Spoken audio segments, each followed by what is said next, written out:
20+1 தொகுதி கேட்கும் தேமுதிக, கரார் காட்டும் திமுக. பிரேமலதாவிடம் பேசிய கனிமொழி.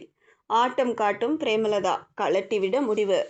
தேமுதிக பொதுச் செயலாளர் பிரேமலதா விஜயகாந்துடன் திமுக துணை பொதுச் செயலாளரும் எம்பியுமான கனிமொழி கூட்டணி பேச்சுவார்த்தை நடத்தி வருவதாக தகவல்கள் வெளியான நிலையில் அதற்கு கனிமொழி மறுப்பு தெரிவித்துள்ளார். தமிழக சட்டசபை தேர்தலுக்கு இன்னும் சில மாதங்களே இருக்கும் நிலையில் அரசியல் கட்சிகள் கூட்டணியை இறுதி செய்வது, தொகுதி பங்கீடு, பூத் கமிட்டி அமைப்பது, பிரச்சாரங்களை திட்டமிடுவது உள்ளிட்ட பணிகளில் ஜரூராக நடந்து வருகிறது.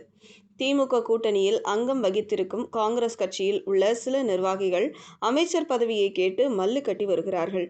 கூட்டணி குறித்து யாரும் பொதுவெளியில் பேசக்கூடாது என டெல்லி காங்கிரஸ் தலைமை அறிவுறுத்தியும் அதே நிலைதான் தொடர்கிறது.